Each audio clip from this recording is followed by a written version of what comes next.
Hola, hola, ¿cómo están? Vamos a ver si se escucha el audio. Ah, sí, excelente, sí. El Señor me los bendiga a todos, donde quiera que se encuentren, sean buenos días o buenas tardes o buenas noches. Les habla Luis Luker.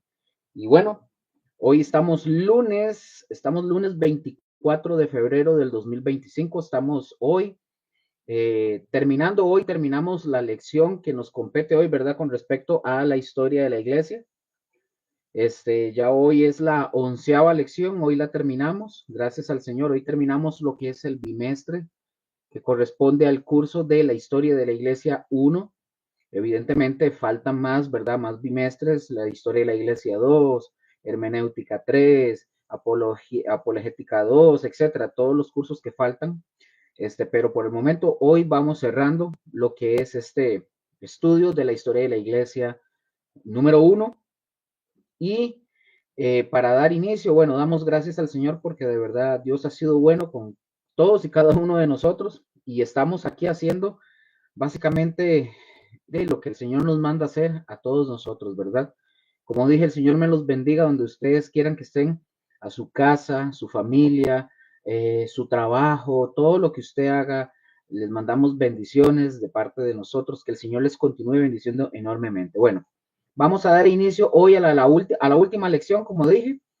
Hoy es la opción número 11 y vamos a continuar, mis hermanos y mis hermanas. Vamos a continuar y si ustedes se acuerdan, si ya ustedes estuvieron y vieron la última lección, la lección del lunes pasado,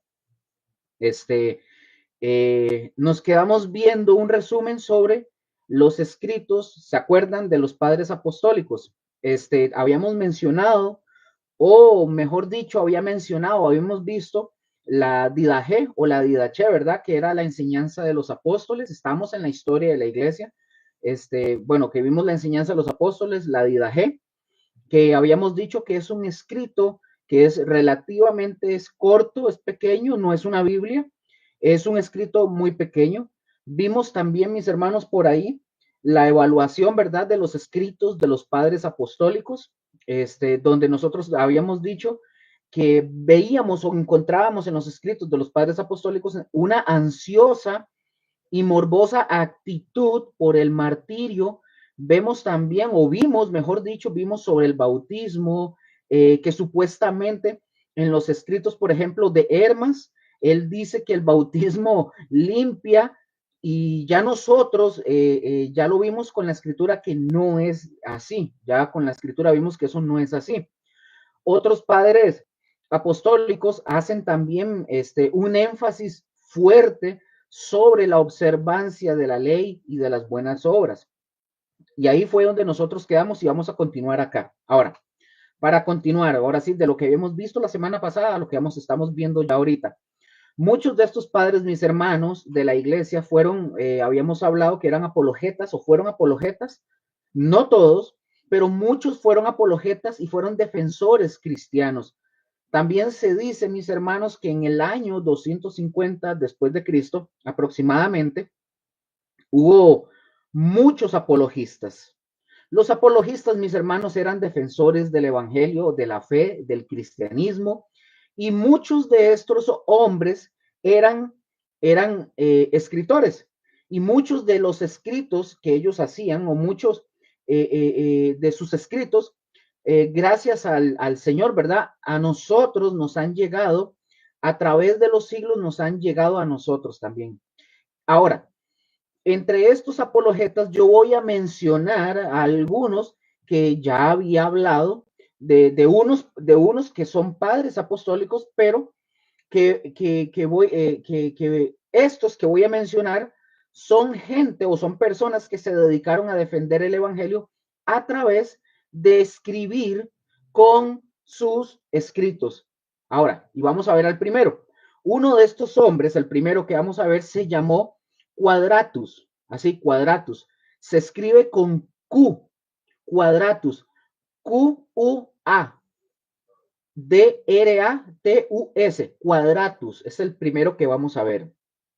El nombre, mis hermanos, griego de Quadratus es cuadrato, Cuadrato, como decir cuadrado, pero es cuadrato. Este hombre Quadratus, mis hermanos, es un nombre, Quadratus es un nombre en latín. Este hombre Quadratus fue un escritor cristiano del siglo I y el siglo II. Ahora, entre la historia y los escritos de gente conocida se le reconoce como un apologista, o sea, un defensor del evangelio.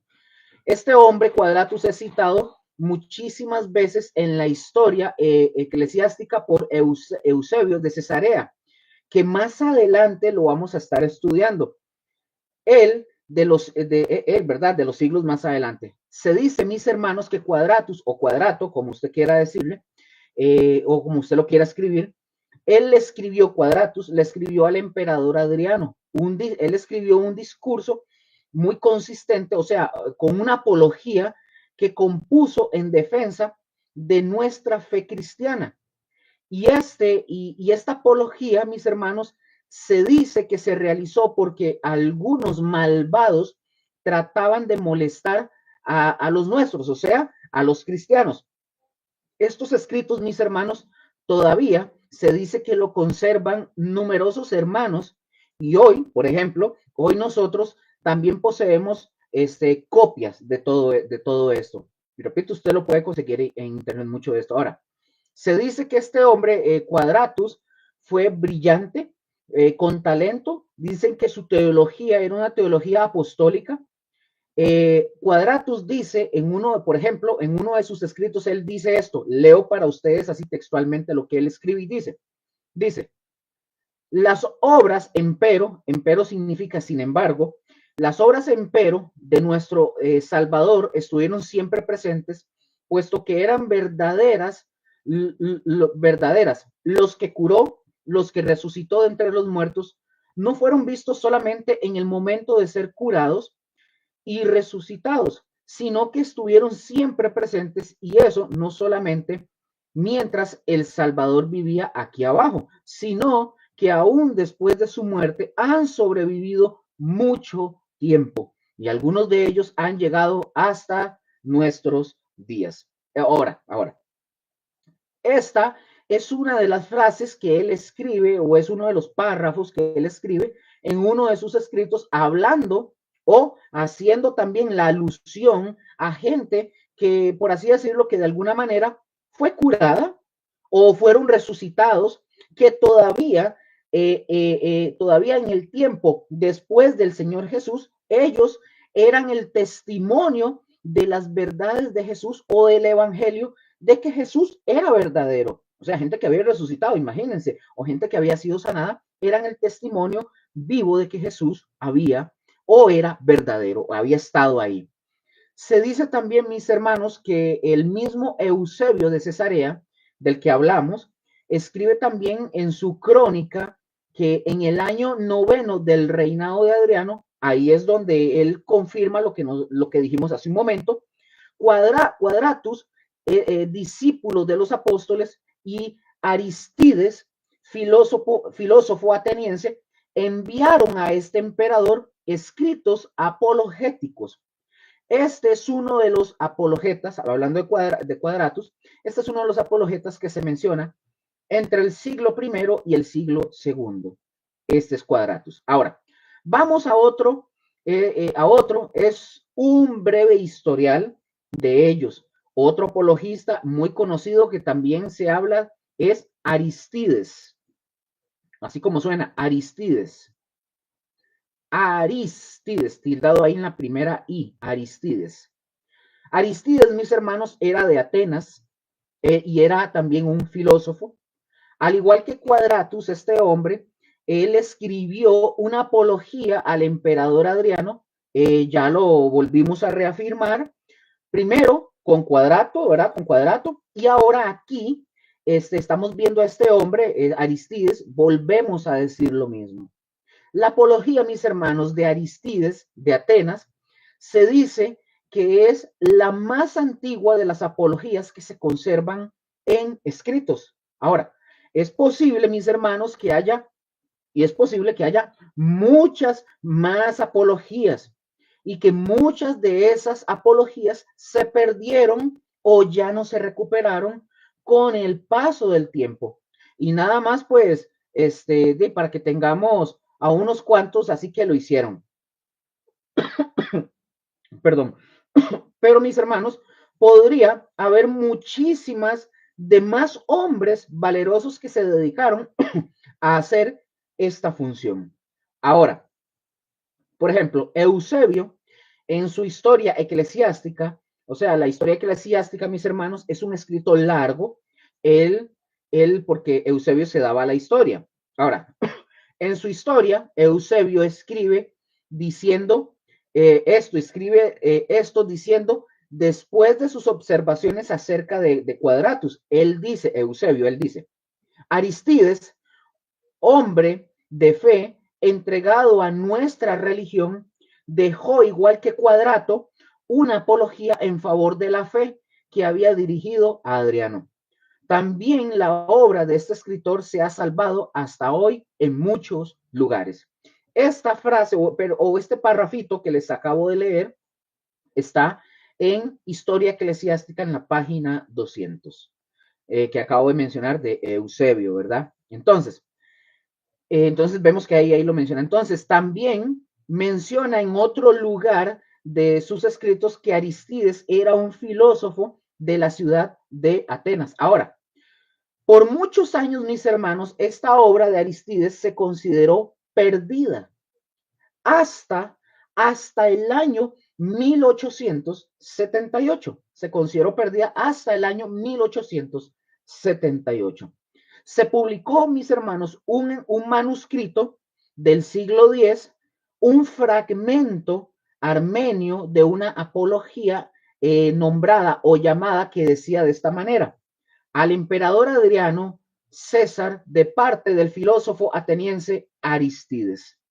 Ahora, se dice que cuando surgió y se publicó este fragmento, todos los eruditos de ese tiempo, ¿verdad? De ese tiempo, se convencieron que este fragmento contenía restos de una traducción en un lenguaje armenio de la apología de Aristides mencionada por Eusebio. Es decir, en los escritos de Eusebio aparece. Este fragmento, hagan ustedes de cuenta, con lo que escribe Eusebio, concuerda en su totalidad. Entonces, se afirman y se reafirman, por así decirlo. Así que hubo una confirmación inesperada, pero muchos años después, es decir, este fragmento de lo que estamos ahorita hablando de Aristides, como un apologeta, se llegó a saber muchísimos años después, como lo estamos mencionando ahorita, en 1878 hasta ese entonces. Pero sin embargo, mis hermanos, es alguien que ya se vio, por ejemplo, en sus escritos antiguos y ya lo había mencionado, solamente que ahí se afirma. Así que aquí, así que dejamos a este hombre, a este apologeta, y es todo lo que sabemos de Aristides. Pero también aparece, como dije, aparece en la lista de la historia eclesiástica de Eusebio como un apologeta. Así de sencillo. Otro apologeta más que ya hemos hablado de él, ¿verdad? Y voy a tratar de hablar muy poco de esta persona que es Justino Mártir. Ya habíamos hablado de él anteriormente. Entonces vamos a ver a Justino Mártir. Habíamos dicho, mis hermanos, este tercero que estamos viendo de apologistas, ¿verdad? Habíamos dicho de Justino Mártir que él fue un filósofo, un filósofo cristiano, apologista y un incansable sembrador de la palabra de Dios, y fue un mártir también. En la historia, mis hermanos, se dice que Justino ocupa un lugar prominente entre los cristianos del segundo siglo. Como escritor, Justino pudo ser considerado uno de los más notables de los tiempos primitivos del cristianismo, y algunas de sus obras, como dije, ya han llegado hasta nuestros tiempos y tenemos muchísima información sobre sus escritos. Un profesor, por ejemplo, un profesor escocés llamado James, él dijo lo siguiente sobre Justino. Leo textualmente para ustedes. Él dijo: dijo este hombre llamado James, dijo, el mayor de los apologistas de este periodo, cuyos trabajos aún se conservan, es Justino Mártir. De él, o sea, de Justino, dice él, poseemos dos apologías dirigidas a Antonio Pío y al Senado romano en el año 150 después de Cristo. Y dice, sigue diciendo James, y tenemos también el diálogo con Trifón. Entonces, mis hermanos, Trifón era un judío que fue escrito, fue escrito años más tarde, en el año 150. Se dice que la primera apología que escribió hacia Antonio Pío es una pieza argumentativa que consta de tres partes. En la primera parte, mis hermanos, refuta los cargos hechos contra los cristianos. Por eso se considera esta primera apología una apología refutativa, o sea, que objeta todo tipo o todo este tipo de asuntos. Entonces, la primera dijimos, él refuta los cargos hechos contra los cristianos. La segunda, refuta la verdad de la fe cristiana principalmente por medio de las profecías. Y la tercera parte que consta esta primera apología explica la naturaleza del culto cristiano. En la segunda, mis hermanos, en la segunda apología, se dice que fue motivado por un vergonzoso caso de persecución bajo un hombre llamado Úrbico, Úrbico, así como suena, tildado en la primera U, Úrbico. Ahora, perdón, en el diálogo, mis hermanos, con Trifón, se dice que el relato es una larga discusión en Éfeso con un judío liberal donde Justino Mártir le refuta las objeciones que hace contra el cristianismo. Y bueno, ahí está, como dije, otro gran apologista reconocido como uno de los más grandes apologistas. ¿Quién? Justino Mártir, un defensor fuerte de la fe cristiana, del evangelio y del cristianismo. Entonces, seguimos, mis hermanos, con otro hombre, aparte de Justino Mártir. El cuarto que vamos a ver, el cuarto hombre, es un hombre llamado Tasiano, con T, Tasiano. Tasiano. Ese es el número 4, Tasiano. Este hombre, mis hermanos, del siglo segundo, nacido en Siria, en el seno de una familia pagana. La familia de Tasiano era una familia rica, tenía dinero, y se dice, mis hermanos, que las riquezas que ellos poseían le permitieron a Tasiano hacer numerosos viajes y adquirir una gran cultura. Se dice que inclinado Tasiano con la pasión hacia el estudio de la historia de las religiones y la lectura de las Sagradas Escrituras, esto llevó a Tasiano a convertirse al cristianismo. Recordemos algo, bien lo dijo el Señor Jesucristo en aquella famosa frase de él que él dice, y conoceréis la verdad os hará libres. ¿Por qué, Luque? Porque cuando un hombre con gran deseo y con gran ímpetu en las escrituras busca el conocer a Dios, la misma Biblia, la misma palabra de Dios dice que lo que nos hace a nosotros nacer de nuevo, ¿qué es lo que nos hace nacer de nuevo a nosotros? La palabra de Dios. Así es sencillo. Entonces, mis hermanos, hay muchos personajes que les pasó así, que les sucedió de esa forma. Aquí está un ejemplo con Tasiano. Este hombre se convirtió al cristianismo en búsqueda, ¿verdad? De eso y al conocer las escrituras. Se dice que Tasiano, mis hermanos, fue un discípulo de Justino Mártir y él compuso para edificación de sus compatriotas un escrito llamado Discurso contra los griegos. En este discurso, en él expone los méritos del cristianismo. Tasiano, mis hermanos, en estos escritos él dice que él refutó las doctrinas paganas para demostrar la verdad del cristianismo. Aunque, ojo, aunque Tasiano fue un estoico, y el estoicismo, mis hermanos, era una filosofía, y aunque él fue estoico, se dice que durante un tiempo él refutó las doctrinas de los estoicos y sus secuaces. o los seguidores, pues, aunque él era parte de esas filosofías y lo dejó y se convirtió al cristianismo y refutó esas doctrinas. Se dice, mis hermanos, que eran muy difundidas en su tiempo, en el siglo segundo, estas filosofías.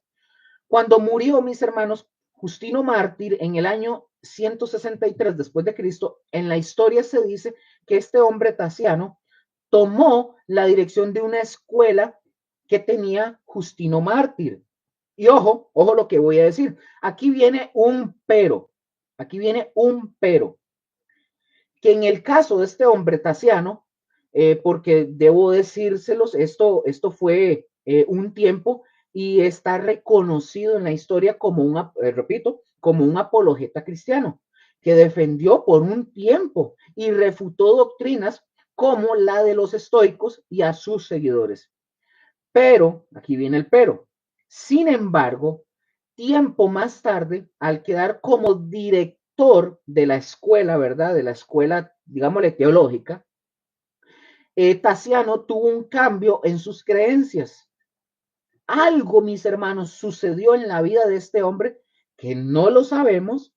La historia no nos dice claramente, pero sí nos dice que este hombre, Tasiano, tuvo un cambio en sus creencias e incluso llegó a fundar una iglesia en Oriente, una iglesia llamada los Encratitas. Los Encratitas. Encratitas, con C, cra, Encratitas. Y fíjense bien, más tarde, al establecer una iglesia, como que ya no estaba bien. Había una desviación en este hombre Tasiano y no concordó con algunas ideas que él traía antes. Ahora, yo le atribuyo mucho a que este hombre, como muchos otros, ¿verdad? Como muchos otros, eran estudiosos. Y recordemos algo importante, que vimos que por su riqueza, acuérdense que era un hombre que tenía dinero, y por su riqueza, él estudió mucho. Era un hombre muy culto, muy preparado, porque de ahí tenía cómo prepararse para estudiar. Y a veces, mis hermanos, aquí viene este punto. El demasiado estudio sin tener una vida bien centrada en Jesucristo desvía totalmente del camino. Totalmente del camino. Desvía de la verdad. Y este hombre, mis hermanos, se desvió y adoptó al final las enseñanzas de los gnósticos. Ahora, ¿quiénes eran estos? ¿Quiénes eran estos? Bueno, voy a hablar de los encratitas. Los encratitas. La secta, mis hermanos, encratita, fue un movimiento cristiano que se caracterizó por su ascetismo y por su oposición al matrimonio. El término encratita viene del griego encrateis, que esto significa continente o moderado. Continente es de continencia, no de continente de los continentes europeos, americanos, no, no. Continente, o sea, de continencia o moderado. Voy a hablarles algo sobre el origen y las características de estas cosas. Por ejemplo, la secta encratita, mis hermanos, surge a mediados del siglo segundo, aunque sus orígenes se remontan a los tiempos apostólicos. Número dos, los encratitas se privaban de comer carne y vino y se oponían al matrimonio, como lo acabo de mencionar. Número tres, para justificar sus doctrinas, los encratitas interpretaban de forma unilateral los pasajes del Nuevo Testamento que recomendaban la templanza. Número 4, se cree que los apócrifos llamados Hechos de Pablo, de San Juan y de San Pedro fueron escritos por encratitas, se cree. Caída de la secta. El encratismo, mis hermanos, fue condenado por el emperador Constantino, quien promulgó una constitución contra los herejes. Número 2, Teodosio el Grande condenó a los encratitas en los años 381 y 383. Número 3, a partir del siglo V, el encratismo quedó prácticamente erradicado. Ahora, ¿Qué significa?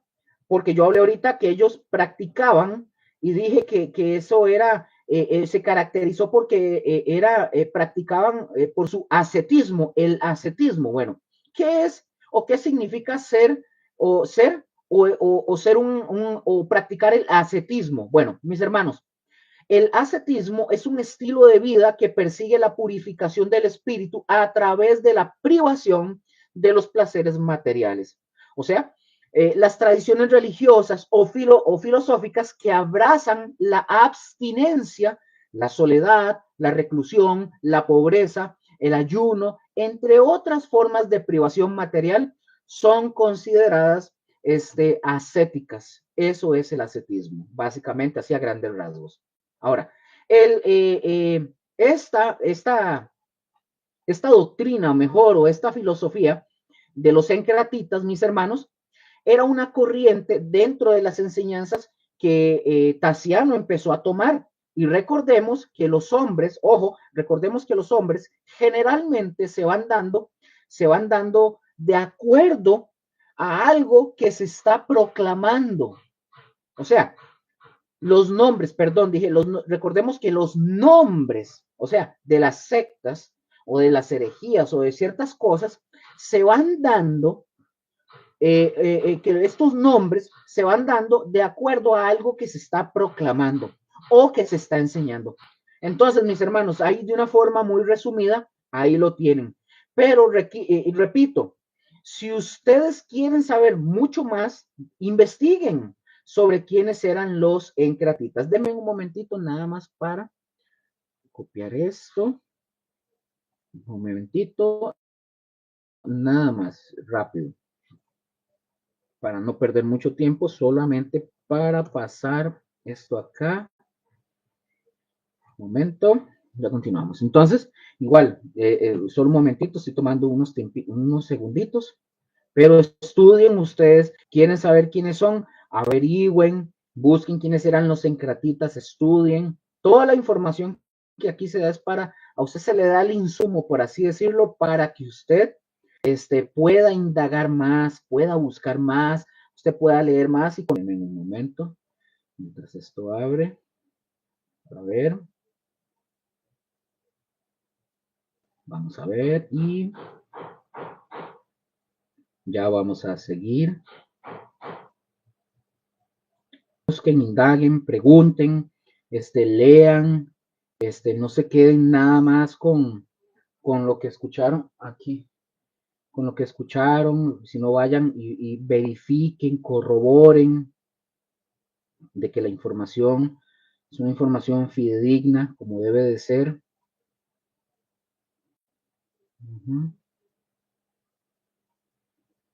Vamos a ver. Ok.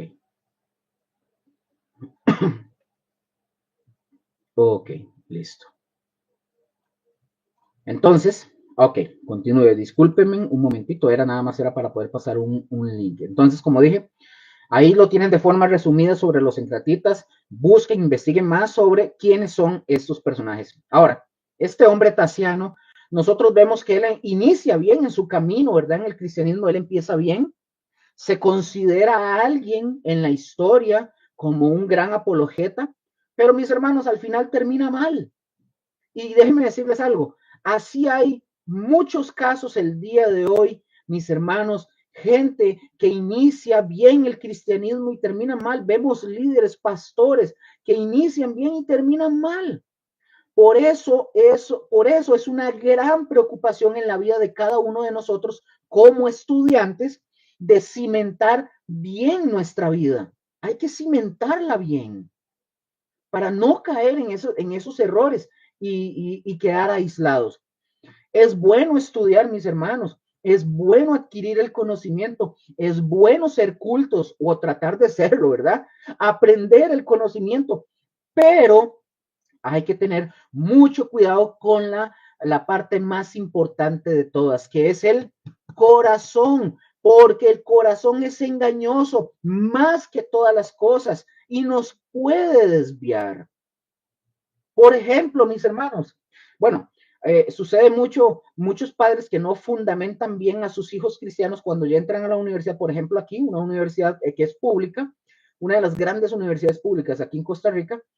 He conocido muchas, no todos, quiero aclarar, pero he conocido muchas personas que entran a estudiar esta universidad, entran y se van a topar con cualquier cantidad de herejías, de filosofías, de pensamientos y de cosas, y muchos al no tener bien fundamentado el cristianismo, porque nunca se lo enseñaron en su casa, nunca lo vieron con sus padres, nunca lo vivieron genuinamente, ellos se desvían y niegan al Señor, niegan a Jesús y empiezan a meterse en cosas extrañas. Y eso sucede en muchas partes. Estoy hablando de una universidad, pero puede pasar en cualquier ámbito y en cualquier círculo de la sociedad. Por ejemplo, también, mis hermanos, ustedes, se los digo con mucho cuidado, y aquí mismo, para los que están viendo esto, tengan mucho cuidado para ustedes que entran en Internet. Aquí cabe este espacio para dar esta advertencia. Tengan mucho cuidado porque muchos de ustedes, yo sé que ustedes escuchan a muchos pastores probablemente, a líderes en internet, al fulano, al sultano, aquel el apóstol, un sinfín de cosas. Mis hermanos, tengan mucho cuidado. No todo lo que se oye en internet realmente tiene el sustento y la base de las escrituras. Por eso yo hasta el cansancio les digo, pese lo que aquí se está hablando, en las prédicas de los domingos, en los jueves de estudio bíblico, tengan la Biblia, vayan y busquen para que ustedes no sean engañados y no caigan en engaños y que de verdad lo que se está enseñando sea tal cual. Es importante, mis hermanos, ser personas que sabemos discernir lo que estamos escuchando. Pero en fin, mis hermanos, ahí está, hablando de Tasiano, ahí está, que también es un reconocido, un apologeta en la historia, pero que al final él termina mal. Otro hombre, para continuar, también que se menciona en la historia como un apologeta por sus escritos, es Minucio Félix. Minucio Félix. Este hombre, Minucio Félix, es el quinto que estamos viendo. Él fue un abogado y reconocido apologista de Roma a finales del siglo II y principios del siglo III. Este hombre, mis hermanos, también refutó mucho las doctrinas de los estoicos, al igual que Tasiano. La obra de este hombre, Minucio Félix, es reconocida dentro del movimiento de los apologistas cristianos. Hombres que se dice que escribieron en griego y en latín en los siglos segundo y tercero. Hombres que defendieron la fe cristiana frente a los ataques de sus contemporáneos paganos y antes que se estableciera, ya iniciando el siglo IV, por el edicto de Milán, la legalidad de la fe cristiana o la religión cristiana, ellos así la llamaban. Se dice, mis hermanos, que cuando los cristianos sufrían amenazas y persecuciones por el entorno pagano, a finales del siglo II y principios del tercero, entre los apologistas cristianos que escribieron en latín y cuya obra se ha conservado, Minucio Félix es uno de ellos. Así es de sencillo. Hubo varios, pero entre ellos Minucio Félix aparece ahí. Otro, ¿qué es esto? Otro, parece una abeja. Otro de los que nos toca a nosotros mencionar fue Tertuliano. Y otro que también más adelante, lo vamos a ver, a investigar también, que se llamó fue Cipriano. Es decir, mis hermanos, todos estos escritos fueron apologistas que escribieron en latín y que escribieron en contra esos sufrimientos que se hacían en contra de los cristianos, las amenazas, las persecuciones por los paganos, etcétera, etcétera. Se dice, mis hermanos, que hubo una relación entre Tertuliano y Minucio Félix, del que estamos hablando. Algunos dicen que esta relación fue de debate, que dicho sea de paso, entre nosotros, mis hermanos, nunca debe de ser así. Pero en el caso de ellos, se dice que hubo debate porque algunos decían que primero fue la obra de Minucio y después que fue la obra de Tertuliano. Es decir, mis hermanos, los escritos de Tertuliano, es lo que están diciendo ellos, Pero de la forma que haya sido, de la forma o en la manera que este hombre está dentro, este hombre, Minucio Félix, lo vemos que está dentro de los reconocidos apologistas de los primeros siglos que defendieron la fe cristiana y que defendieron el cristianismo. Se dice, mis hermanos, también de Minucio, que este fue un escritor sereno, tranquilo y racional, que se dirige en sus escritos a las clases paganas de Roma. Él se dirige a las clases paganas de Roma. Este hombre, en su argumentación que él presenta, él incorpora fuentes paganas, numerosos clásicos y referencias bíblicas. Aunque, por ejemplo, en sus escritos se dice que trata de no mencionar este hombre, Minucio Félix, él trata de no mencionar expresamente el nombre de Cristo. Es decir, sí defiende el cristianismo, sí defiende la fe cristiana, pero en sus escritos, como que están dirigidos a gente de posición, de dinero y todo eso, pues él trata de no mencionar, de no poner el nombre de Cristo. Él trata de hacer eso. Ahora, nosotros sabemos que eso no es lo correcto. Como hoy en día, hoy nosotros lo vemos, mis hermanos, no nos hagamos los tarugos, dijo la chimoltrufia. Hoy nosotros lo vemos con los cantantes, muchísimos estrellas cristianas cantantes, que dicho sea de paso, disque cristianos, han quitado de sus letras, han quitado el nombre de Cristo, han quitado la sangre de Cristo, la cruz, lo han quitado de sus letras. Pero bueno, también él aparece, hablando de Minucio, él aparece entre los escritos de los apologetas cristianos. Se dice, para ir finalizando con Minucio, se dice que este hombre representa al cristianismo ante la clase alta, la clase sociopolítica. Y les voy a decir algo, yo creo también que Dios levanta gente para todos los niveles, porque en todos los niveles, mis hermanos, se ocupa predicar el evangelio. Sea al más pobre o al más rico, hay que predicar de Cristo. Así es sencillo. Otro más que vamos a ver, ahorita ya terminando con Minucio, vamos a ver a Tertuliano. Yo no voy a hablar mucho de Tertuliano porque en las anteriores lecciones pueden ir aquí al canal, ¿verdad? Que es la historia de la iglesia. Ahí pueden ir. Ahí yo ya hablé sobre Tertuliano bastante. Entonces ya hablé en él de los padres apostólicos y hablamos precisamente de Tertuliano y vimos muchas cosas de las obras que Tertuliano presentó. Ahora, Tertuliano, mis hermanos, no voy a hablar mucho como dije, pero Tertuliano habló y expresó, ya lo habíamos visto, pero se dice nada más que en contraste con Minucio, Tertuliano hizo escritos para la clase, que en contraste con Minucio, que Minucio, recordemos, hizo escritos para la clase alta sociopolítica y trata de no mencionar a Cristo, él usa entre sus escritos, usa fuentes de argumentación paganas, numerosos clásicos, ya vimos de Minucio, ¿verdad? Dijimos que usa algunas referencias bíblicas, pero Tertuliano, mis hermanos, como un gran apologista, él adopta una posición más radical. Él evita, Tertuliano evita las referencias de fuentes clásicas. Y recordemos, ojo con esto, recordemos que en aquellos tiempos la literatura, la escritura de los clásicos paganos eran muy reconocidos y por eso se utilizaban, o sea, los usaban. Pero de alguna manera Tertuliano no usa estas fuentes. Lo que Tertuliano hace es que él se limita a citar solamente la Biblia. En el caso de Tertuliano, su mensaje va dirigido a las clases populares, ansiosas, estas clases ansiosas de un cambio social. Así que hay una diferencia entre un escrito y otro. Ahí los vemos, hay diferencias.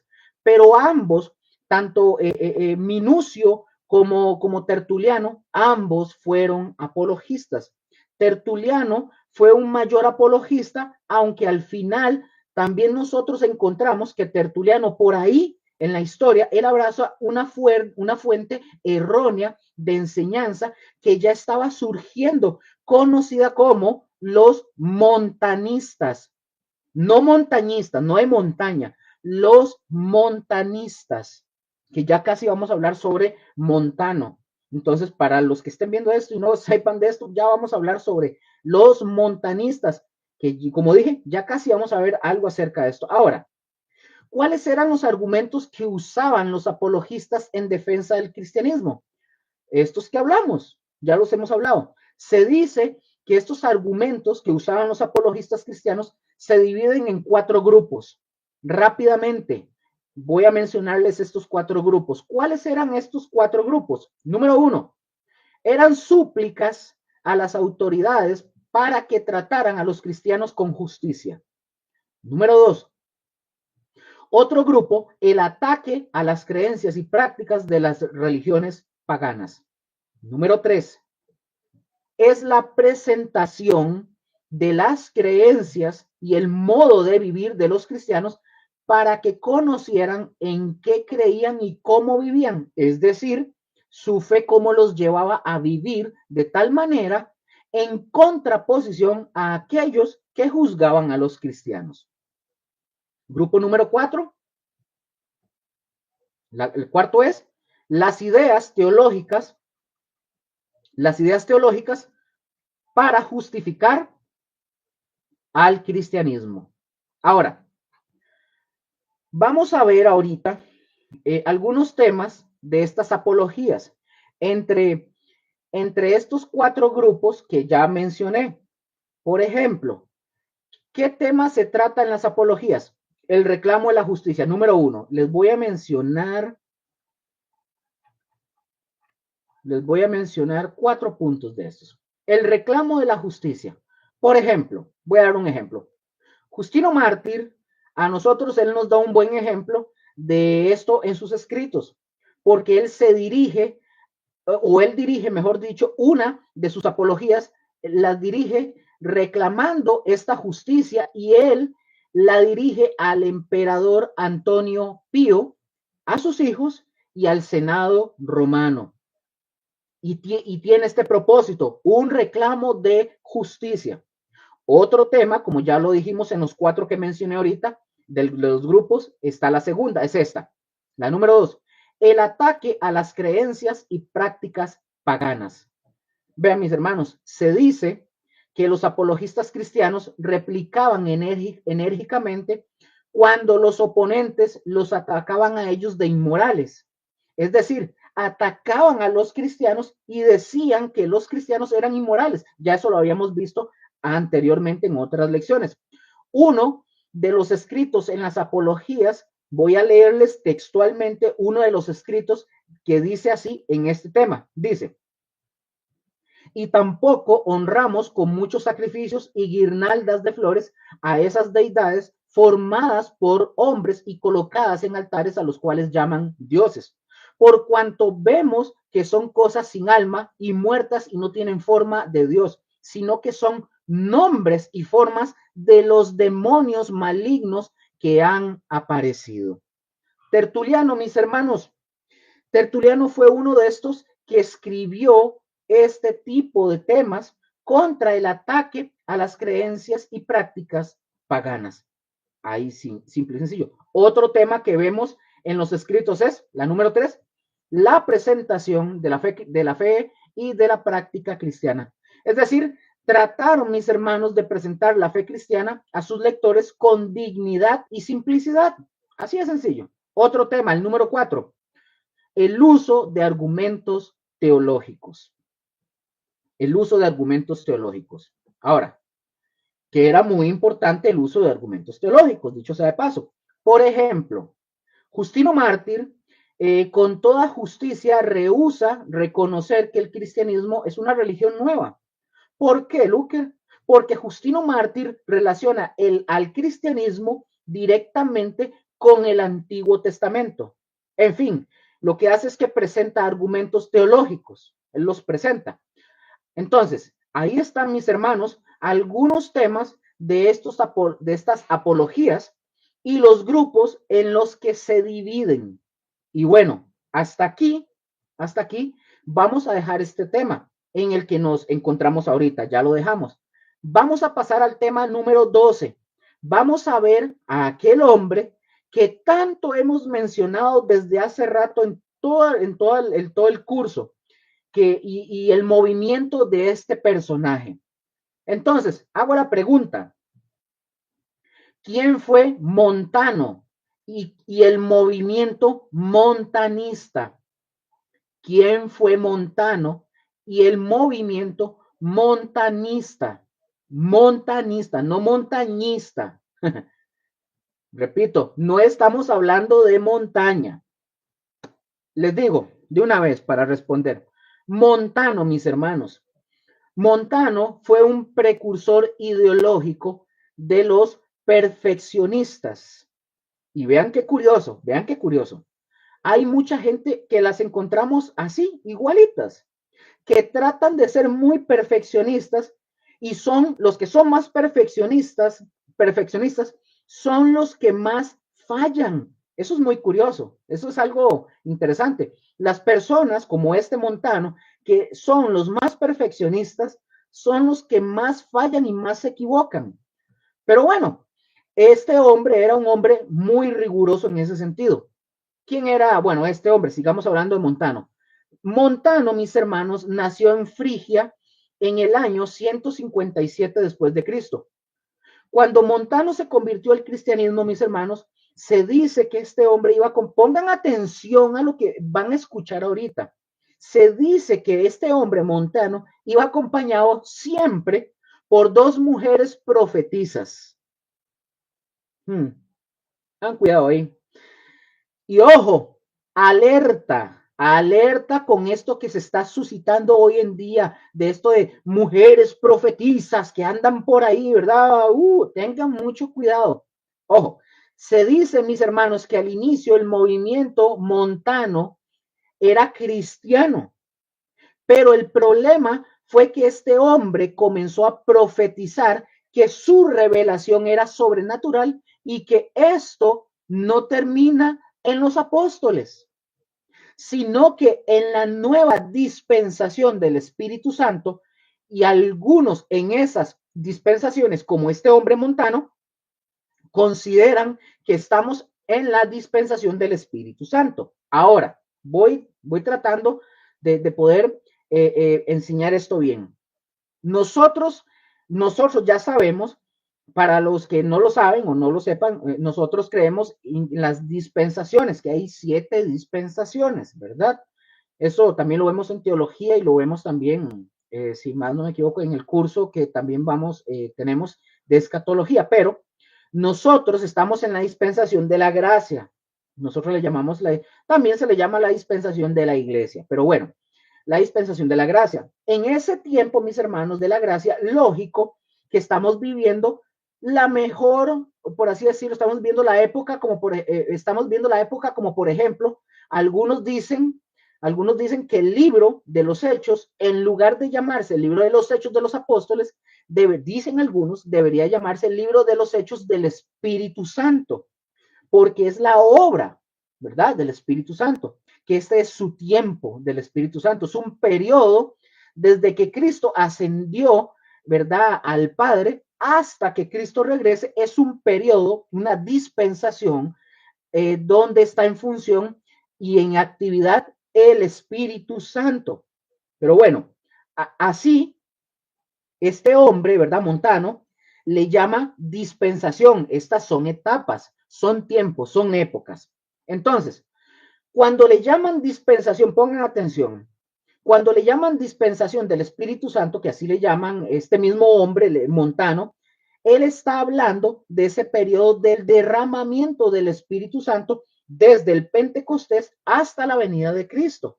Entonces, este hombre Montano dice que en esa nueva dispensación desde el Pentecostés hasta que Cristo regrese, cabe esperar manifestaciones sobrenaturales aún más maravillosas.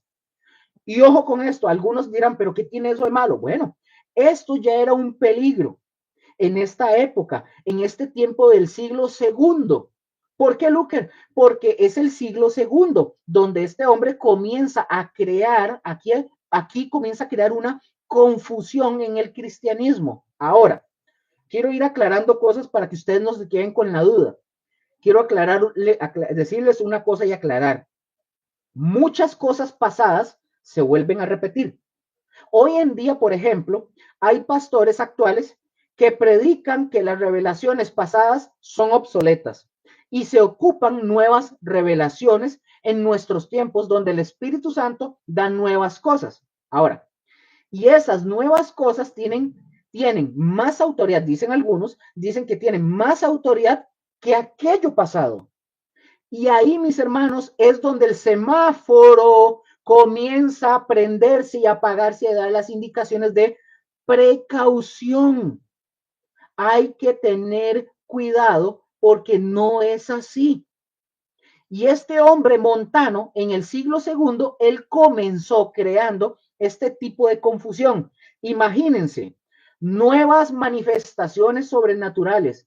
Y él mismo, o sea, Montano, él mismo estaba considerando, pongan atención, él mismo estaba considerando sus profecías como una revelación sobrenatural y una profecía que a lo mejor no concordaba con la palabra, no concordaban sus profecías y revelaciones, no concordaban con la palabra de Dios. Por ejemplo, él decía, es que, y algunos, es que es algo nuevo que el Espíritu Santo me está dando.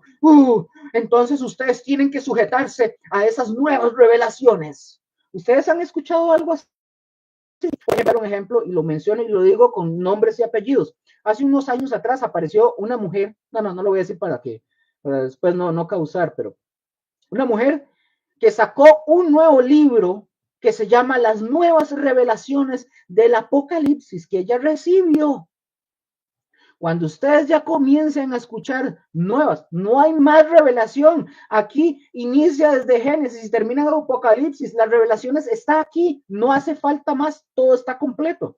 Pero esta mujer salió diciendo que tiene las nuevas revelaciones del Apocalipsis. Cuidado. ¿Han escuchado ustedes algo de eso? Cuidado. De semáforo. Hoy en día, mis hermanos, hay algunos y algunas que se dicen profetas y mencionan este tipo de cosas. Profetizan y aunque profetizan, van en contra de lo que enseña la escritura, pero profetizan. Ustedes pueden ver incluso en redes sociales que ahora salen mujeres profetizas, mujeres apóstoles. Por ahí anda una que ahora es pastor, apóstol, pastora, apóstol y profeta, que salen videos hablando cada cosa. Mis hermanos, si usted no conoce la escritura, usted no se dedica a estudiar, usted se va a deslizar como en un tobogán, porque le va a sentir muy rico y muy lindo lo que ellas dicen. O también salen hablando cada cosa, o gente incluso mayor, de mayor renombre, o aquel, aquí lo puedo mencionar, Luis, que Maldonado, y la ex esposa, wow. O sea, mis hermanos, él habla, hablando de Montano, habla diciendo mucho de esto, entre otros, ¿verdad? Se dicen, incluso hay gente hoy en día que se dicen doctores de las escrituras, se dicen teólogos, se dicen apóstoles. Cuando yo los oigo, yo mismo me pregunto, pues yo no sé qué fue lo que estudió esta persona. ¿Doctor de qué? Mis hermanos, ustedes yo no sé si sabían, pero hablando de, digamos, de los sacerdotes católicos estudian 12 años para poder ser sacerdotes. ¿Y saben qué es lo que estudian? ¿Saben qué es lo que les dan? Letras y filosofías. Letras, lo que estudian son filosofía y letras. Y por allá, algo de la escritura. ¿Sabían ustedes de verdad que se ocupa estudiar durante 12 años filosofía y letras? Y lo que menos agarran es la Biblia. Eso es como al final. Por eso cuando yo oigo y yo veo lo que se está predicando, hablando en ambas corrientes, yo me digo, pues no sé qué clase de licenciatura estudiaron o de doctorado, porque no tienen nada que ver con las escrituras, mis hermanos.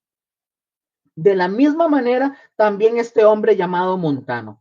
Durante este siglo, durante este siglo, la obra del Espíritu Santo es importante considerar, y presten atención, durante este siglo segundo, del 100 al 200, después de Cristo, la obra del Espíritu Santo y sus manifestaciones iban desapareciendo. Ojo, no estoy diciendo que no existan.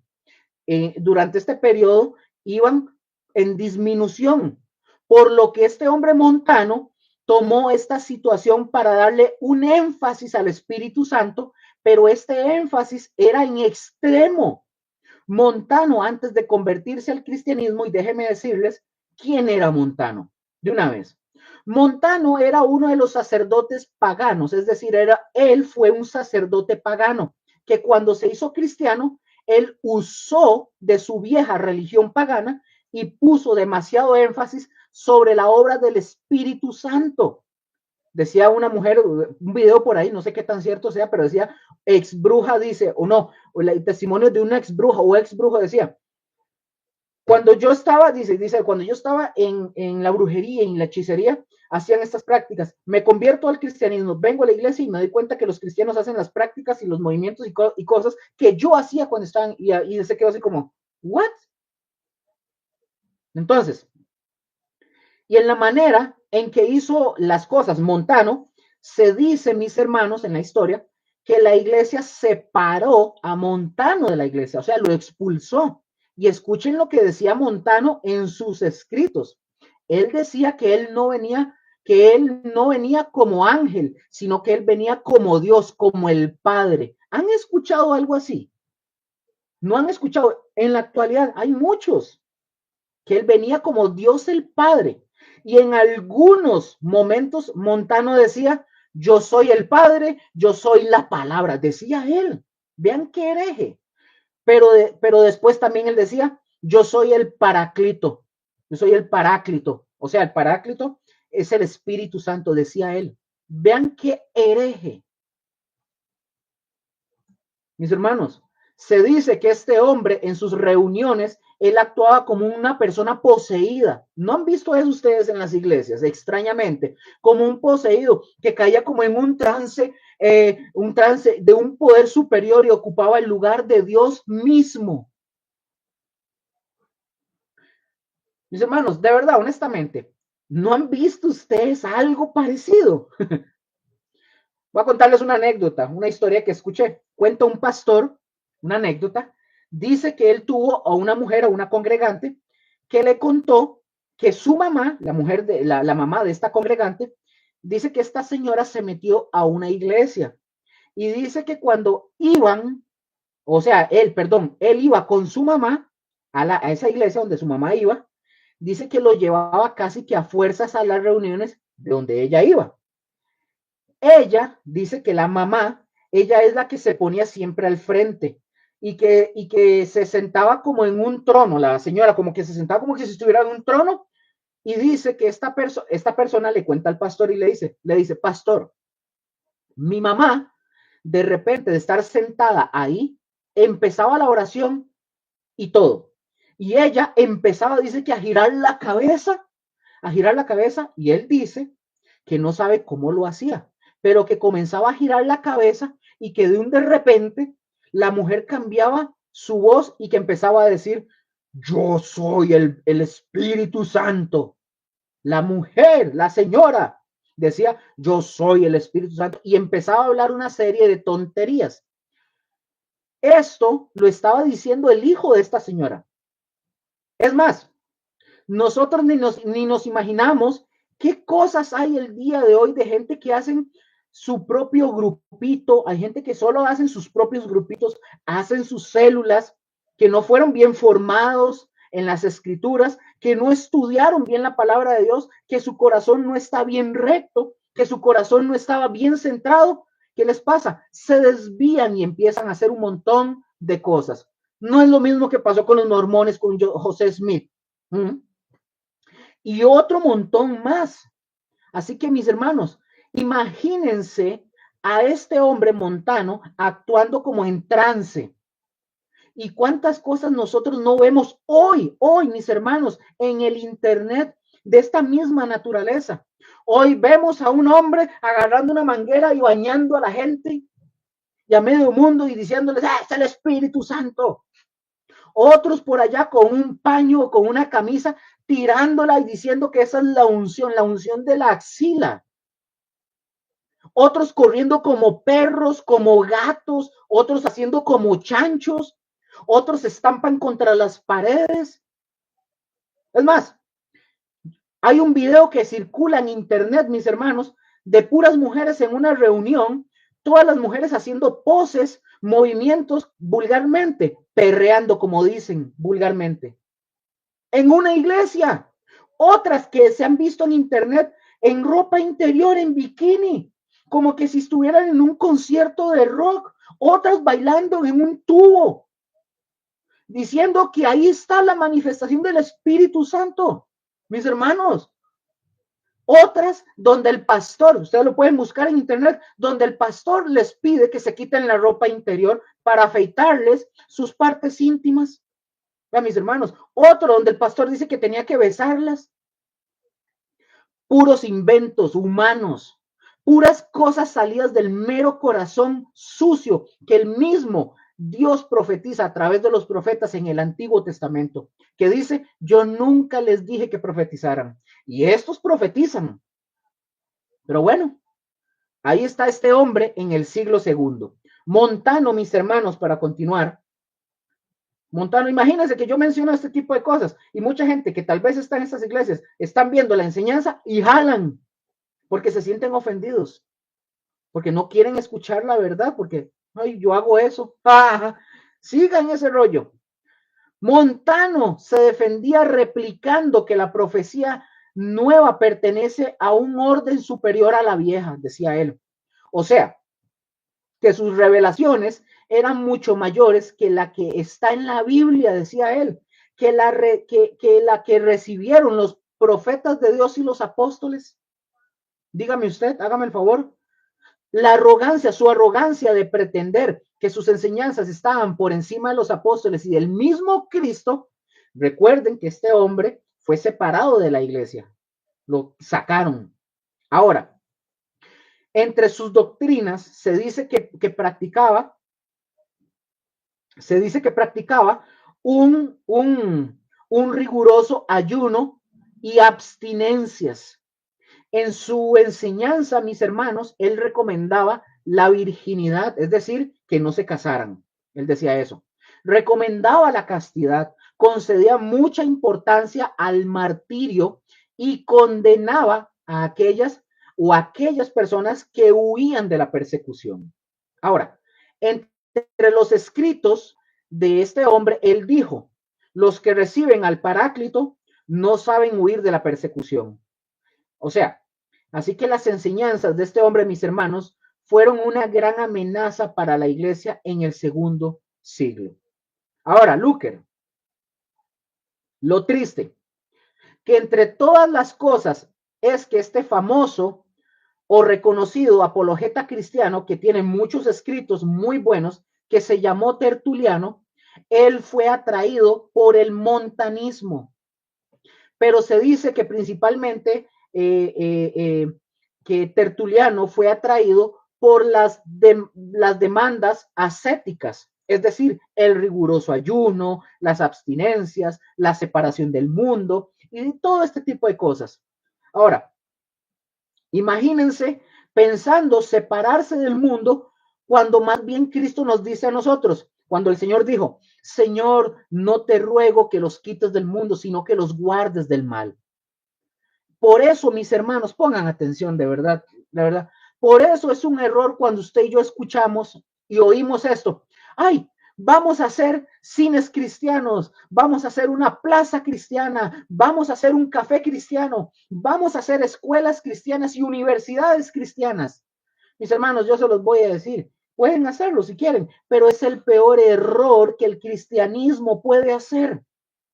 El cristianismo lo que tiene que aprender es a vivir en medio del mundo y ser una luz para el mundo.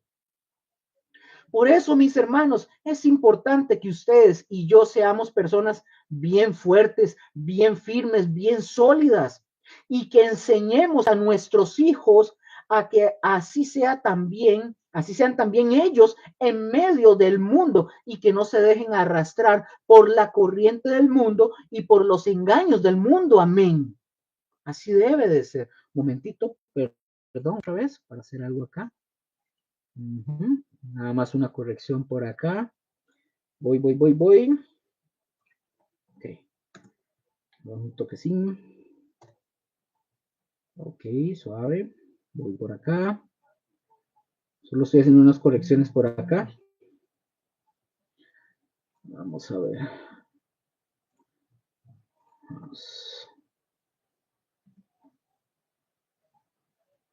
Voy.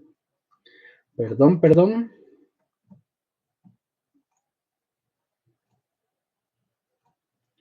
Ahora sí. Perdón, haciendo unas correcciones por acá. Entonces, mis hermanos, no hay de otra manera de lo que veníamos hablando, no hay de otra manera. Debemos de ser un ejemplo, ejemplos fuertes y firmes, sólidos. Esa es la mejor enseñanza, mis hermanos, es la mejor enseñanza que podemos dar principalmente a nuestros hijos. Esa es la mejor enseñanza. No existe otra forma. No importa si usted quiere aislarse, hacer una isla, hacer un café, hacer lo que es un cine, lo que usted quiera, cristiano, pero es resistir en medio del mundo.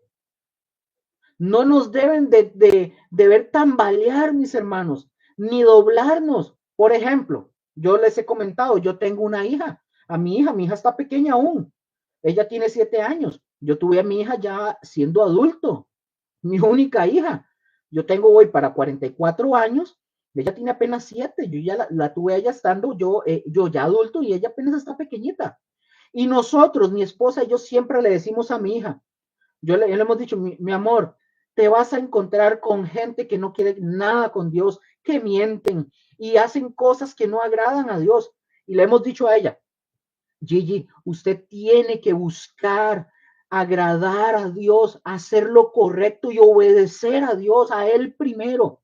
Y si usted, le hemos dicho, porque ella quiere estudiar, ella dice que ella quiere ser doctora, le hemos dicho, si vas a estudiar de grande, debes saber que muchos estudian por ganar dinero y no aman al prójimo.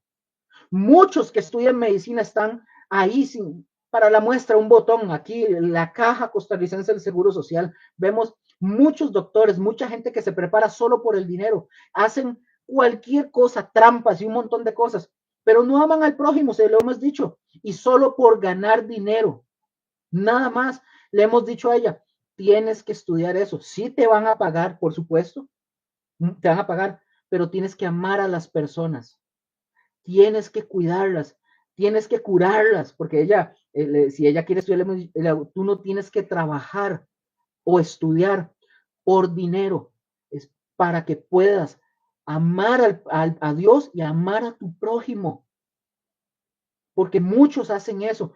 Hoy vivimos en una sociedad donde existen cualquier cantidad de profesionales, muy buenos, otros más mediocres, pero muy buenos, que solo están en donde están por el dinero, no les importa. Una muestra, los políticos, los diputados, a ellos no les importa nada, a ellos no les interesa. Ellos están ahí por los beneficios que ellos obtienen, nada más. Entonces, mis hermanos, así como nosotros le decimos a mi hija, hagan las cosas porque aman a Dios y aman al prójimo. Y si por ahí ganan el dinero por su trabajo, genial, pero no lo hagan por el dinero, de verdad. También le decimos a mi hija, nosotros, tú tienes que aprender a ser sólida en tu fe, en tus convicciones, en tus valores, en respetar a la gente, a los adultos, a tus compañeritos de escuela también, a dar gracias. Le decimos a mi hija, yo la llevo a la escuela, yo le digo, diga buenos días, diga gracias, sí señor, sí señora, por favor, con permiso, a decir todo, a ser decente. Hoy queremos criar y formar una mujer que cuando llegue a su adolescencia y llegue a su adultez, no se ande quitando la ropa enfrente de las cámaras, como las mujeres de poco valor que hoy hay. Que creen que para ser famosas o por tener hombres o tener dinero, solo pueden aspirar a quitarse la ropa por su bonita cara. No, y andar enseñando genitales. No, no, no. Queremos enseñarle, hay que enseñarle a nuestros hijos desde pequeños. Si mi hija se equivoca en algo, comete algo que no es debido, nosotros no le solapamos el pecado. Vaya y se disculpa con la persona que usted ofendió y vamos a pedir disculpas nosotros como padres y ella. Y si ella hace algo indebido, se le disciplina. Un día le van a preguntar a mi hija para que vean que es cierto. Hasta ella me dice, papá, pero es que tú no me dejas hacer. Vas a aprender. Mientras yo esté vivo y sea tu papá, vas a obedecer. Cuando usted sea grande, me vas a entender. Bueno, ¿y qué tiene que hacer todo eso? Así, mis hermanos, debe de ser, pero en fin, nosotros tenemos que ser así también, mis hermanos. Así que ahí está, por ejemplo, el montanismo. Ya lo conoció, usted lo puede investigar más. Voy a hacer un breve resumen, mis hermanos, de acontecimientos del siglo segundo para terminar esta primera etapa de la historia de la iglesia. Ahora, durante el siglo segundo del que estamos hablando, a pesar de las falsas enseñanzas y movimientos peligrosos que comenzaron a surgir, y a pesar de todo eso, la mayor parte del cristianismo permaneció fiel y puro al cristianismo histórico. Se dice, mis hermanos, que a finales del siglo segundo a la iglesia se le daba el nombre de iglesia católica. Repito, esta palabra fue usada primero por Ignacio de Antioquía, que ya lo vimos. Y la clara, pongan atención, la clara idea de esta palabra de decir iglesia católica, la clara palabra significa iglesia universal. Nada más hasta ahí. Católica, iglesia católica, que católica significa universal. Eso es todo. Hasta ahí vamos bien. Hasta ahí va cool. Está correcto. Es decir, la iglesia hasta ahí está fuerte. Las iglesias cristianas independientes estaban todas unidas y organizadas, por eso era católica, a eso se refiere. Recordemos que había una organización que se dio una organización entre los primeros 2 siglos, que ya lo vimos. Ahora, ¿dónde se organizó, mejor dicho, donde surgió lo que era o sea, ya lo vimos, lo estudiamos en las otras lecciones, donde vimos al obispo monárquico y vimos al obispo metropolitano, el anciano, el diácono, es decir, una orden o un orden, mejor dicho, en la iglesia. Tanto el poder de los obispos como ya a finales del siglo segundo, los escritos del Nuevo Testamento ya estaban circulando por completo. Luego, por la formulación del credo tan importante, hicieron a la iglesia no solo capaz de definir su fe, sino hasta de expulsar a todos los que no aceptaban el credo. A estas alturas, mis hermanos, ya a finales del siglo segundo, la iglesia ya reconocía el canon o la regla del canon del Nuevo Testamento, el credo y la autoridad de los obispos. Conclusión. ¿Cómo era la vida pública de la iglesia en este segundo siglo? Bueno, esto es importante saber, conocer, que nos puede ser muy útil para este tiempo, o sea, el nuestro. Los cristianos, mis hermanos, en primer lugar, no podemos quitar este punto. Recordemos que aquellos del primero y segundo siglo, ellos vivían todavía en el siglo segundo, dentro del imperio romano. Sean judíos, sean gentiles o griegos, todos vivían dentro del imperio romano. Trabajaban en granjas, en oficinas, en barcos, en toda clase de oficios y de empleos. Y a veces nosotros, ustedes y yo, a veces, por querer jugar de ser buenos, más buenos que Dios, ¿verdad? No queremos trabajar en ningún lugar porque, ay, yo no voy a trabajar ahí porque ahí todos son paganos. Al contrario, mis hermanos, debemos entrar ahí a trabajar para mostrar nosotros que la luz de Cristo está en nosotros y que nosotros somos diferentes. Debemos marcar la diferencia con las demás personas. Por eso el Señor nos llamó, para eso llamó a la primera iglesia, para eso derramó el Espíritu Santo en el Pentecostés, para que sus discípulos tuvieran autoridad y poder para marcar la diferencia con la clase de vida que iban a enfrentar o enfrentarían en el mundo y mostraran la clase de vida que se debe vivir con Dios. Hay una diferencia, mis hermanos, de cómo se vive en el reino de los cielos a cómo se vive en todos los reinos del mundo. Hay una diferencia. ¿Y cuál es esa diferencia, Luker? En el reino de la Biblia nos dice, porque el reino de Dios no consiste en comida ni bebida, sino en justicia, paz y gozo. Algunas características nos dicen que nos dicen este tipo de cosas, ¿verdad? Así que mis hermanos, los cristianos eran así. Los cristianos tomaban parte en las actividades de la comunidad, excepto de aquellas que consideraban contrarias a su cristianismo. Y vean y pensemos en esto, qué bonito que se dice en esta carta que se le llama a Diogneto. En esta carta, mis hermanos, en el año 150 al año 180 después de Cristo. En esta carta, mis hermanos, se escribe de una forma hermosa, sí, se escribe de una forma hermosa, la diferencia de los cristianos con la sociedad. Fíjense lo que dice esta carta. Voy a leerles unos parrafitos, así textualmente como lo dice esta epístola a Diogneto. Dice, vean qué hermoso lo que dice. Porque los cristianos no se distinguen del resto de la humanidad, ni en la localidad, ni en el habla, ni en las costumbres, porque no residen en alguna parte en ciudades suyas propias, ni usan una lengua distinta, ni practican alguna clase de vida extraordinaria, ni tampoco poseen ninguna invención descubierta por la inteligencia o estudio de los hombres ingeniosos, ni son maestros de algún dogma humano como son algunos. Pero si bien residen en ciudades de griegos y bárbaros, según ha dispuesto la suene de cada uno, y siguen las costumbres nativas en cuanto a alimento, vestido y otros arreglos de la vida. Pese a todo, la constitución de su propia ciudadanía que ellos nos muestran es maravillosa, paradójica y evidentemente desmiente lo que podría esperarse. Residen en sus propios países, pero solo como transeúntes. Comparten lo que les corresponde en todas las cosas como ciudadanos y soportan todas las opresiones como los forasteros. Todo país extranjero les es patria y toda patria les es extraña. Se casan como todos los demás hombres y engendran hijos, pero no se desembarazan de su descendencia, o sea, abortos. O sea, no lo hacen. Celebran las comidas en común, pero cada uno tiene su esposa, o sea, un lecho sin mancilla. Se hallan, o sea, no están en unión libre, no andan en fornicación ni en adulterio. Se hallan en la carne y con todo no vienen según la carne. Su existencia es en la tierra, pero su ciudadanía es en el cielo. Epístola a Diogneto, página 4. Yo tengo esos libros, el que los quiera me los puede pedir en digital. ¿Qué nos dice este escrito a Diogneto?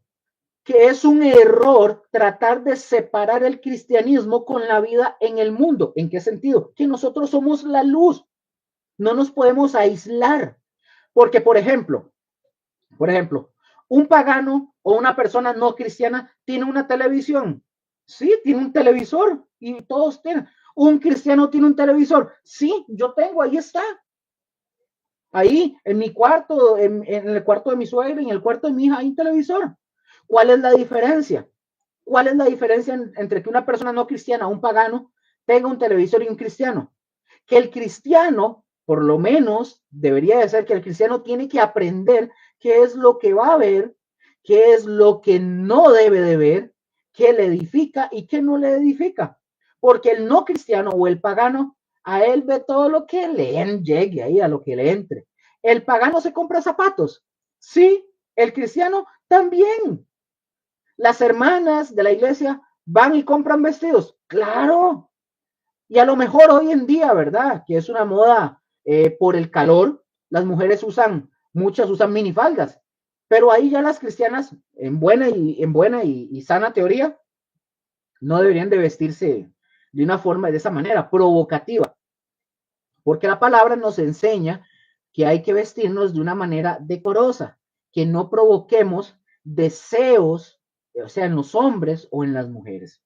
Entonces, claro, mis hermanos, que nos vestimos igual que todos los demás, pero nosotros tenemos, a diferencia del pagano, que nos vestimos decorosamente o deberíamos de hacerlo. Y así es en todas las cosas, mis hermanos. Vamos a la escuela como deben de ir también a la escuela los que no son cristianos. A lo mejor a algunos hasta les toca ir a escuelas como hacen los paganos igual. Pero mis hermanos, así tiene que ser. No es fácil ser cristiano en medio del Imperio Romano, hablando en esa época. Pregunto, ¿es fácil vivir nuestro cristianismo en medio de nuestro mundo hoy en día? No, mis hermanos, no es fácil. En cierta manera estamos igual, en cierta manera estamos igual. En muchos aspectos, los cristianos no podían, hablando de aquellos, no podían tomar participaciones en actividades del tiempo de ellos. Había cosas en las que ellos no participaban, es decir, ellos no asistían a los espectáculos como los gladiadores, ellos no participaban en ese tipo de cosas. Ellos no participaban en las diversiones públicas debido a que estas, en su mayoría, eran diversiones inmorales. Y vean, a ellos, a los cristianos, los acusaban de inmorales. No obstante, existía una actitud bien definida de separación en estos aspectos que caracterizaban a la sociedad cristiana con la sociedad del mundo del Imperio Romano. En ninguna esfera era tan diferente entre los cristianos y los paganos como en los matrimonios. Esa es la base de todas las cosas. La base en el cristianismo, la base como era en los primeros siglos, era el matrimonio. Matrimonios bien centrados, bien ubicados en cuanto a seguir los principios de la escritura. El matrimonio, mis hermanos, estaba fuertemente protegido por la ley de la monogamia y no era fácil en medio de un mundo grecorromano que practicaba la poligamia, el concubinato, cosa que era considerada por la iglesia como adulterio y por la palabra de Dios. El cristianismo, mis hermanos, protege el matrimonio. El divorcio en el Imperio Romano era fácil de obtener, cosa que con respecto a la iglesia tomó una actitud muy estricta para evitar que esto sucediera entre sus miembros. Este énfasis, mis hermanos, que la iglesia le dio a la monogamia y a la continencia, elevó la posición de la mujer en la sociedad, ya que el mundo antiguo en general se tenía un concepto de la mujer muy bajo. Tenían a la mujer como cosa que no valía nada. El cristianismo vino y cambió eso totalmente. Ahora, si usted tiene a la mujer, a su esposa, en un concepto muy bajo, es mejor que usted se quite eso de su corazón, porque eso no es correcto para un cristiano. Al contrario, mis hermanos, dice la Biblia que ellas son coherederas con nosotros de la gracia y tenemos responsabilidades diferentes que Dios nos ha dado y eso es ciertamente tal cual. Y nunca va a cambiar el orden que Dios estableció. Pero tenemos, mis hermanos, que hacer el papel de la mejor manera, porque, mis hermanos, eso es lo que nosotros le presentamos al mundo. El mundo de hoy en día ha cambiado muchas cosas. Por ejemplo, en una época que no recuerdo en qué fecha fue, pero era tal la opresión y cómo se tenía la mujer, que de ahí surgió el famoso movimiento de la liberación femenina, que trajo trágicas consecuencias a la mujer. Hay una cuestión que vi hace unos días que decía, hoy hay movimientos de mujeres del feminismo, de mujeres de mujeres sin padre que le quieren decir al hombre cómo debe de ser el hombre. Hoy vemos mujeres que no tienen padres, hombres, no tienen padres hombres, que le quieren decir al hombre cómo debe de ser un hombre. Por favor, hágame el favor. O sea, por favor, no nos hagamos. Entonces, hablando de esto, de esta liberación femenina que trajo trágicas consecuencias a la mujer, por un lado, aparentó que venía algo bueno, pero por otro lado, hoy vemos a la mujer ocupando lugares y posiciones de actuar que no son las más idóneas o las correctas. No hay cómo seguir lineamientos, mis hermanos. No hay como seguir los lineamientos de la palabra de Dios. No hay como tener la conducta moral que el Nuevo Testamento, que la palabra de Dios nos dice que usted y yo debemos de tener, tanto el varón como la mujer. El Nuevo Testamento, mis hermanos, pone un énfasis sobre la vida santa, y esto lo practicaban los cristianos en estos primeros siglos. Los padres apostólicos siempre enseñaron el evangelio como una nueva ley que debía de ser obedecida, la ley del Espíritu. La fe cristiana se dice que se expresó en el Imperio Romano por medio de una pureza de vida, más que por la corrección de la doctrina. Esto lo he venido, por ejemplo, yo lo he venido aprendiendo hace algunos años y me lo he venido aprendiendo y lo entendí, que una sana doctrina, guárdense en esto, que una sana doctrina, una buena doctrina, siempre va a producir conductas buenas. Repito esto, una sana doctrina, una buena doctrina, siempre va a producir conductas buenas, pero una mala doctrina siempre va a producir conductas malas. Repito esto, todo junto. Una sana doctrina, una buena doctrina, siempre va a producir conductas buenas. Pero una mala doctrina siempre va a producir conductas malas. Así que, por eso, mis hermanos, ya casi voy finalizando, por eso el cristianismo, mis hermanos, se preocupaba más por la pureza de vida que por corregir la doctrina. Porque si había pureza de vida, eso era el resultado de una buena y correcta doctrina. La diferencia, mis hermanos, que debía marcar a un cristiano con un pagano, ¿cuál era la diferencia? ¿Cuál era? Su pureza moral. Y esa es la diferencia que debe seguir marcando en nuestro trabajo, con nuestros compañeros, en cómo hablan, cómo se expresan con las mujeres, el cómo viven.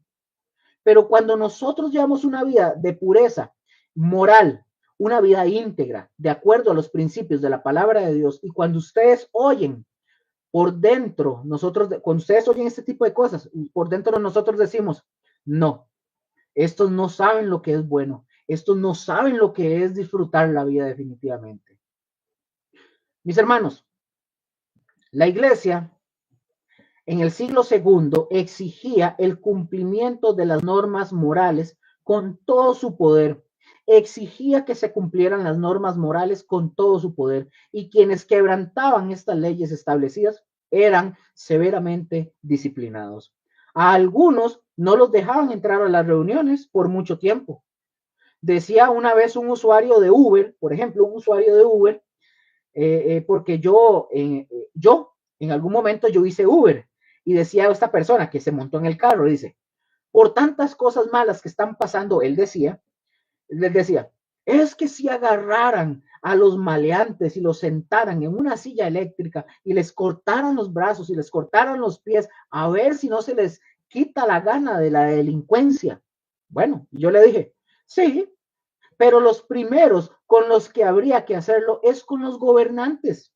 Es decir, no tendríamos gobernantes. Y este hombre tenía razón en lo que él decía. Pero yo me pongo a pensar, mis hermanos, si nosotros fuéramos como la iglesia, tan estrictos como la primera iglesia, ¿cuántos cristianos realmente tendrían derecho a entrar a la iglesia? Yo creo que muchos no entraríamos. La principal disciplina, mis hermanos, de la iglesia primitiva en el siglo segundo era la confesión pública.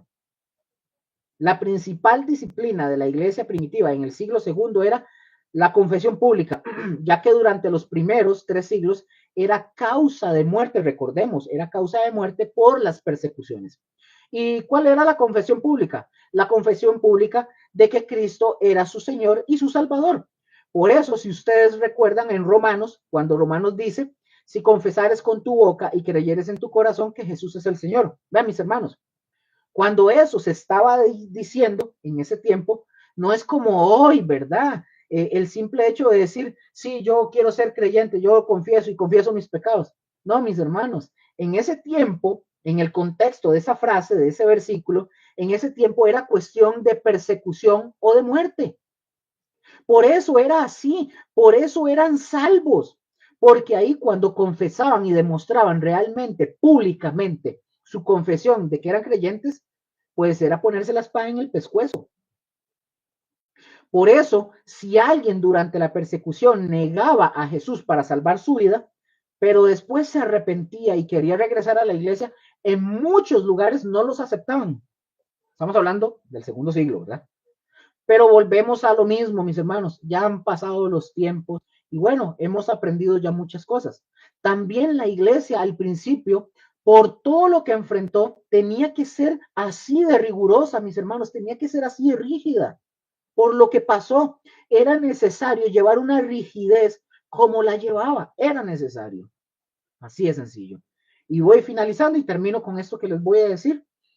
Hoy en nuestro tiempo nosotros no podemos aplicar, por ejemplo, esta rigidez en esa manera.